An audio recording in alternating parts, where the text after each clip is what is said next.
Welcome to our ceremony. We are honored to place 2 wreaths today on the grave sites of Jean-Baptiste Faribault and Alexander Faribault. Please pray in your faith and tradition as I pray in mine.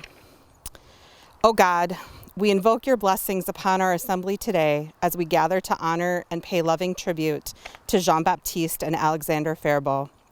Help us to not forget the past and make us ever mindful of the courage and self-sacrifice of those who have gone before us. Amen. Thank you.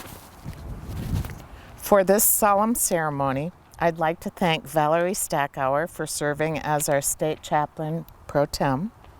I'd also like to introduce Sue Garwood, Executive Director of the Rice County Historical Society, who will offer some history about Jean-Baptiste Faribault and his son, Alexander.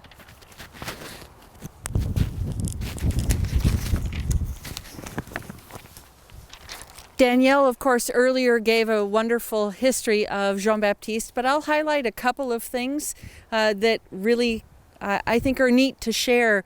As she indicated, during the War of 1812, the British came down into Wisconsin, and they burned Prairie du Chien, Wisconsin, gathering up all the male fur traders, and as she indicated, Pelagie and Alexander and his little sister Lucy escaped to be sheltered by her family in what would become the state of Minnesota.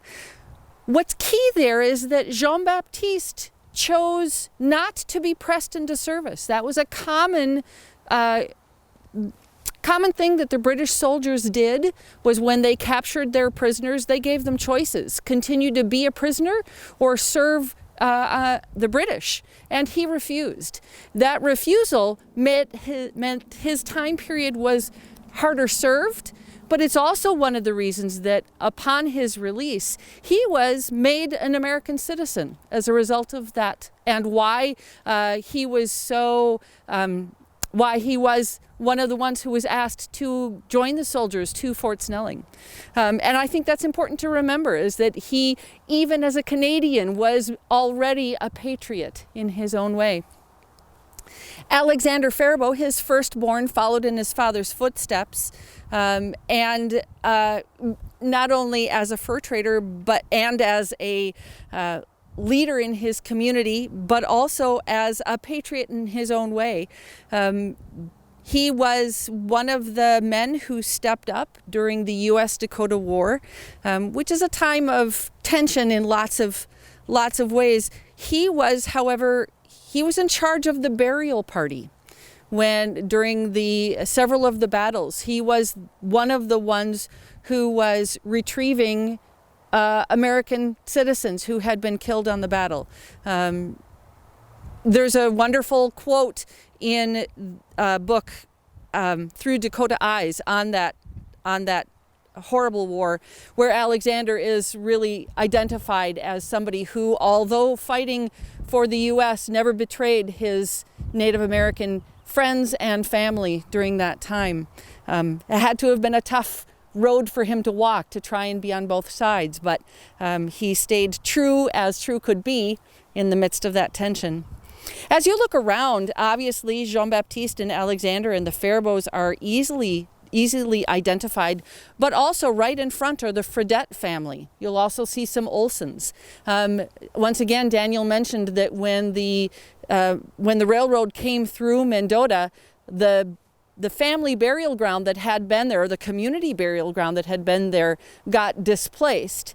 And certainly some of them remained at the cemetery that she mentioned, but there were about 40 bodies that were then brought down here to Faribault. Alexander, once again, gave both family, but also others that had been displaced during that time, gave a new home for those deceased to be buried. And so, in fact, pretty much all of you are standing on property or land that was donated by Alexander Faribault for the burial of both his direct family as well as those from Mendota. So I'm glad that we shifted over, because that that really forms a neat way to embrace those who have been in another place. Thank you very much, Sue. We come together to pay the highest honor to Jean-Baptiste Faribault and Alexander Faribault. By this honor, we are paying tribute to all of the heroic men and women who lived with honor and devotion to the cause of freedom. As our forefathers have inspired with faith and hope in their struggles for liberty and independence, it is our hope that the women of present may emulate the achievements of former times. May we be forever faithful in preserving these freedoms for those who come before us. We give thee thanks, Almighty and everlasting God, for records of the past which give inspiration and hope in the deeds and actions of those who valued freedom above all else.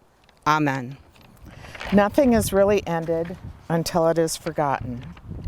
Whatever is kept in memory still endures. Therefore, we, the members of the Minnesota State Society, Daughters of the American Revolution, place this wreath in grateful recognition for the courage and sacrifice of these Minnesota pioneers, Jean-Baptiste and Alexander Faribault. May it help to keep alive an appreciation of our heritage.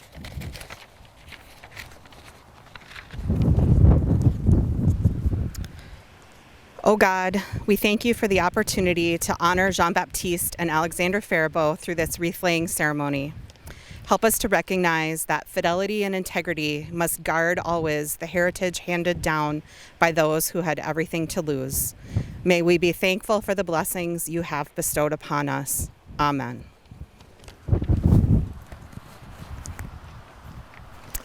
I'm very pleased to have the opportunity for our state society to recognize these Minnesota pioneers and their spouses.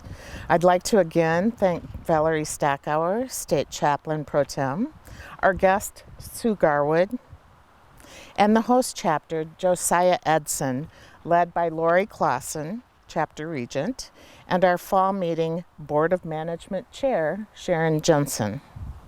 We appreciate all that you have done to make this weekend a special gathering of the Minnesota Daughters, and for this solemn occasion, laying these wreaths for those who have paved the way before us. And now the benediction.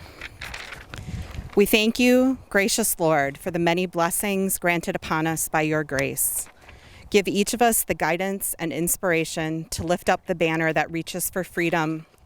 May we go forth with praise for our great heritage and ask God's blessings to flow to us now and forevermore.